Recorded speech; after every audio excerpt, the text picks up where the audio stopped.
কর্ডেলা ক্রুজে কাটানো part 3 blog নিয়ে আপনাদের কাছে চলে এসেছি। নমস্কার, আমি কল্যাণী রান্নাঘরে আপনাদের সবাইকে আরও একবার স্বাগত। ঘুম থেকে উঠে সকালবেলায় দেখি যে মাঝ সমুদ্রের মধ্যেখানে আমাদের ক্রুজ দাঁড়িয়ে আছে, আর চারিদিকে শুধুই জল। এ এক ভয়ঙ্কর সুন্দর, দেখতে ভীষণই ভালো লাগছিল, আবার জলটাকে দেখে ভয়ও লাগছিল। এবার আমরা যাব টিফিন করতে। তার আগে আপনাদেরকে আরও একটা জিনিস জানিয়ে রাখি, এই ক্রুজের মধ্যে কি কি আছে, কখন টিফিন টাইম, কখন লাঞ্চ টাইম, আর কখন ডিনার টাইম, আর কত নম্বর ডেকে হবে সেটা, আর কতক্ষণ পর্যন্ত হবে সেটাও এই পেপারের মধ্যে লেখা থাকে। আরও এখানে লেখা থাকে যে কোন কোন জিনিসগুলো আমরা পয়সা দিয়ে পার্টিসিপেট করতে পারবো, আর কোনগুলো পার্টিসিপেট করতে কোনো পয়সা লাগবে না। এগুলোর পাশে দেখুন ডলারের চিহ্ন দেওয়া আছে।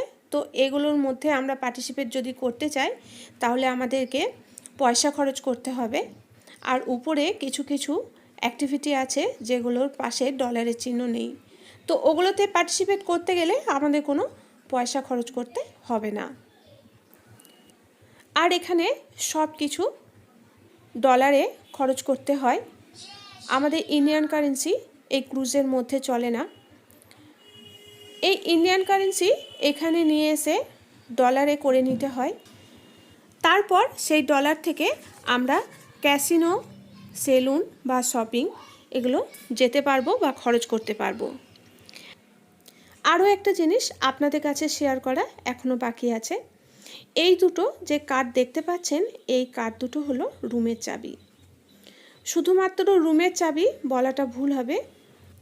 এই কার্ডগুলোকে একরকমভাবে ক্রেডিট কার্ডও বলতে পারেন, কারণ আমরা এতক্ষণ যে ক্যাসিনো, স্পা, সেলুন, শপিং এগুলো সম্বন্ধে আপনাদেরকে বললাম, তো সেগুলোর মধ্যে আমরা কিছু কিনতে চাইলে বা ক্যাসিনোতে খেলতে চাইলে বা স্পা অ্যান্ড সেলুনে কিছু করাতে চাইলে এই কার্ডের মধ্যেই আমাদেরকে রিচার্জ করতে হবে। তারপর এই কার্ডটা দিয়েই সব কিছু পেমেন্ট করতে হবে।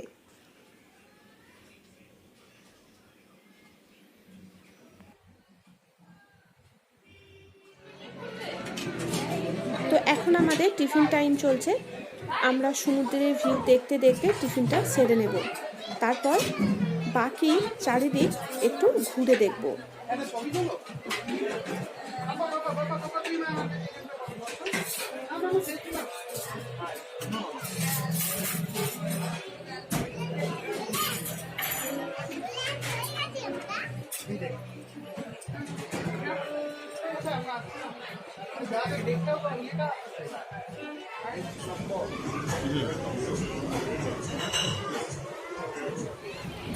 টিফিন সেরে নিয়ে আমরা এখন 11 নম্বর ডেক মানে সান ডেকে উঠেছি।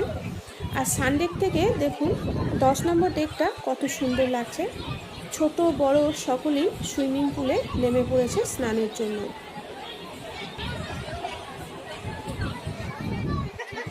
চারিদিকের ভিউ সত্যিই অসাধারণ।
এদিক ওদিক অনেক ঘোরাঘুরির পর আমরা ঠিক করলাম যে পুরো জাহাজটাকে ঘুরে দেখব কোথায় কি আছে।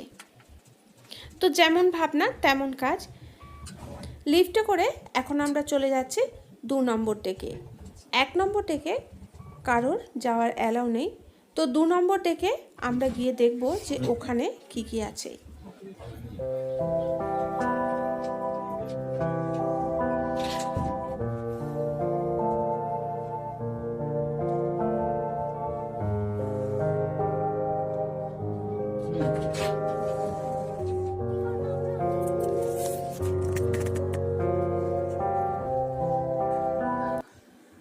আমরা এখন 2 নম্বর ডেকে এসে পৌঁছেছি।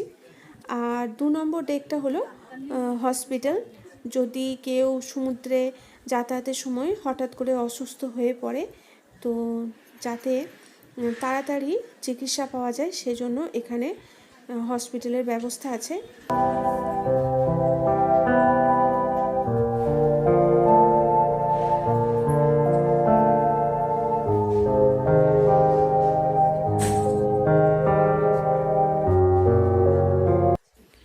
প্রতিটা ডেকেই এরকমই একটা করে লিস্ট আছে, যাতে মানুষের বুঝতে সুবিধা হয় কোন ডেকে কি কি আছে। এবার আমরা অন্য ডেকে চলে যাব আর সেখানে গিয়ে দেখব কি কি আছে। তবে বেশ কিছু জায়গাতে ক্যামেরা অ্যালাউ ছিল না, তো সেখানকার ভিডিও আমি করতে পারিনি। আর সেখানকার ভিডিও যেহেতু করতে পারিনি, আপনাদের সাথে শেয়ারও করতে পারবো না। যেমন শপসে ছিল, তো ওখানে ভিডিও করতে পারিনি, ওখানে ক্যামেরা অ্যালাউ ছিল না। আর স্পা সেলুন এখানেও ক্যামেরা অ্যালাউ ছিল না, তো ওখানেও আমরা ভিডিও কিছু করতে পারিনি। এই ক্রুজের ভিতরে প্রতিটা জায়গাতে চেয়ার টেবিলের ডিজাইন আলাদা আলাদা। এক একটা ডেকে এক এক রকম চেয়ার টেবিলের ডিজাইন।